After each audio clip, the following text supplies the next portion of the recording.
Welcome to the Nitty Gritty of Growth, the show for ambitious founders and business leaders who've built something great, but now find themselves stuck in the day-to-day chaos of running it. I'm Nadine McCabe, founder of Strategy to Grow, and I work with business owners turning over 1 million plus, who want to scale to the next level of growth, increase their business valuation, and finally create a business that doesn't need them in every single decision every day. In each episode, we dive into the real challenges of business growth, the messy middle between growth and actually scaling up, where success brings its own set of problems. I'll share practical strategies along with frameworks from my Appear to Grow method, so you can simplify operations, empower your team, and set your business up to thrive. If you've hit a growth ceiling, want to prepare for exit, or just want the freedom to focus on leading again, you're in the right place, so stick around and let's explore how to make your business work for you. If you're like most founders I work with, someone's probably told you that the key to scaling is SOPs. Now, you've heard it all before. Get everything out of your head, document every process, build your systems, and then the business will finally run without you. So you try. You open a Google Doc, start writing steps for a few tasks. Maybe you even set up a whole operations folder. And for a while, it feels good, organized, structured, like progress is happening. But 6 months later, your team's still asking you the same questions. Mistakes keep happening. And somehow, you're working harder than ever. I see this all the time with founders. They create SOPs that nobody reads, documents, then that just sit in folders collecting dust, and the chaos doesn't change. And it's not because SOPs don't work, it's because most founders are documenting the wrong things. So today I'm going to show you how to fix that. What to document first for maximum impact, and what to drop completely without guilt, and how to make SOPs so simple your team will actually use them. So if you want more time, more consistency, and more freedom, this episode is for you. Let me be clear about something. SOPs aren't bureaucracy. They're about freedom.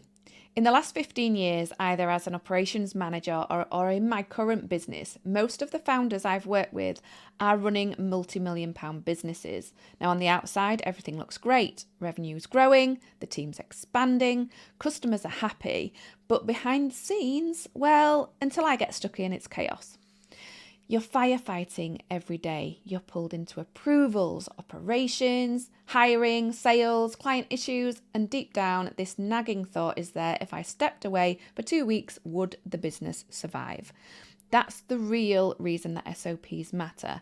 If your business only works when you're in it, you don't own a business, you own a job, and the bigger you grow, the heavier that job gets. Plus, here's the most part. Founders don't think about. Lack of documented process kills your valuation. Buyers and investors want one thing: founder redundancy. If everything's in your head, then a business is worthless. Now, I learnt the hard way. Before Strategy to Grow, I spent years managing engineering teams and entire factory operations. We were running hundreds of people and dozens of moving parts, and I thought I had systems nailed. But when I launched my first business, I realized something really humbling. I was still the bottleneck. Every decision came through me, every question came to me, and every mistake landed on my desk. Until I built simple, usable systems, nothing changed. That's why I later created the Appear to Grow framework to help founders escape delivery chaos and create a business that can scale sustainably.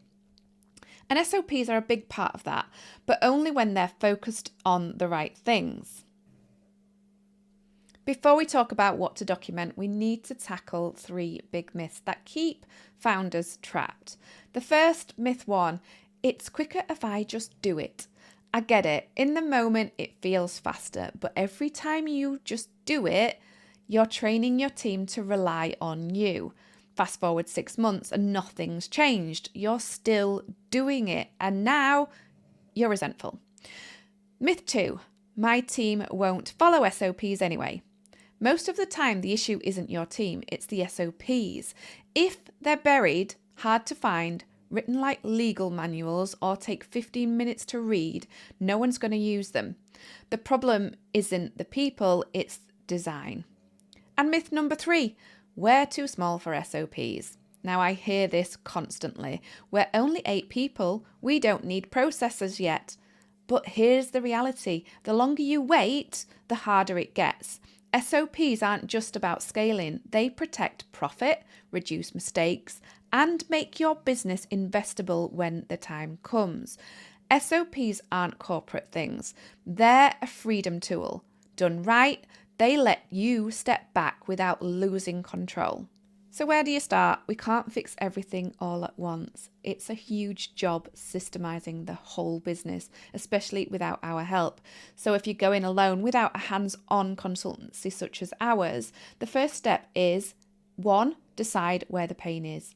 When I work with founders, I always start with one question. Where are you losing the most time, money, or customers? That's where your first SOPs go.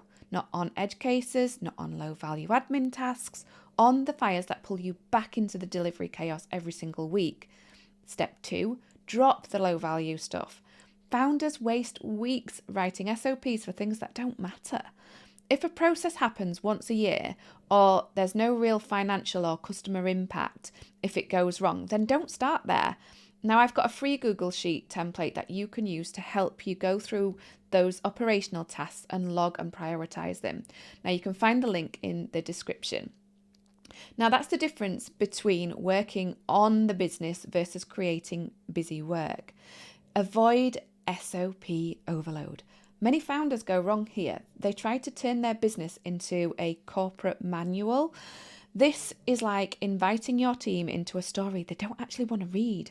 Nobody wants to follow a 20-page SOP, and your goal isn't more documentation, it's better documentation. Think of SOPs as a cheat sheet for getting a job done, short, practical, and visible in the places that people work.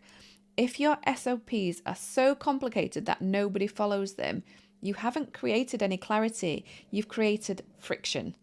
Now, we created a video last week on how to create a simple 10-minute SOP, which I will also link in the description if you want to go find it. One founder I worked with in the past ran a digital agency with a small and very talented team, but every single piece of client work had to be reviewed by her before it went out. She thought she was protecting quality, but this wasn't the only way to do that, and in reality, she was holding the business back. Projects slowed down, clients waited longer, the team felt frustrated because they couldn't move without her approval. They felt they weren't trusted, and they were right, but that was not reflective on them. It was reflective on how clear the process was.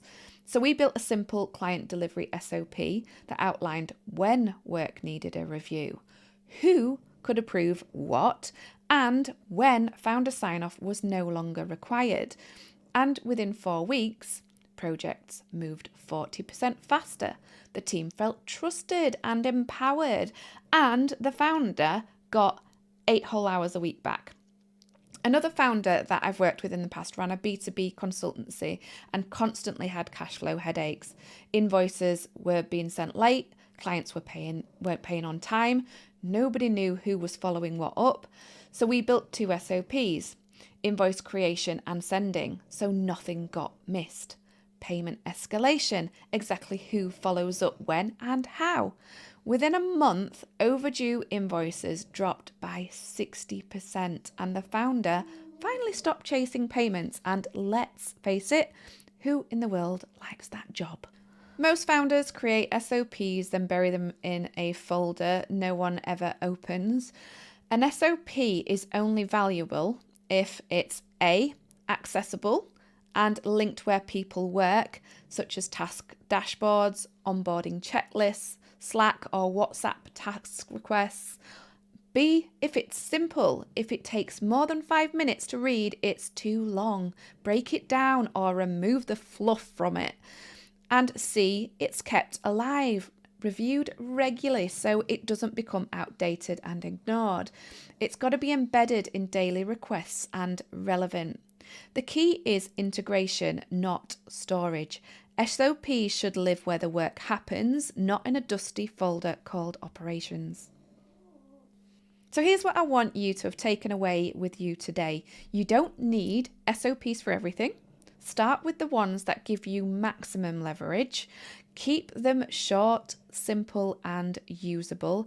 And if you want to make this even easier, I've created a free one-page SOP template, the exact framework that I use with my clients to build simple, usable SOPs in 10 minutes or less. And you can find that in the link in the description, along with webinar links to more detailed training. Now, we have a webinar series that we run every other week called Systemize One Thing. It's completely free training and there's lots of freebies and value to be obtained from attending, so please take a look. Replays are also available. Now, I'm all for helping founders, and yes, I give away a lot for free, but why? Because there are many founders who want to try and go it alone, and that's okay. I'm here for that too. I'm also here for those who want results and action and need a done with you solution fast. So go to strategytogrow.co.uk/webinars and save your spot. I'm Nitty McCabe, and this is the Nitty Gritty of Growth. See you next time. Thanks for joining me on the Nitty Gritty of Growth. If this episode resonated, make sure you subscribe or follow so you don't miss the next one. And if you're ready to simplify, systemize, and scale without being tied to the day-to-day, head to strategytogrow.co.uk to learn more and book a free discovery call. I'm Nadine McCabe, and I'll see you in the next episode, where we'll dig deeper into what it really takes to grow your business with clarity, control, and confidence.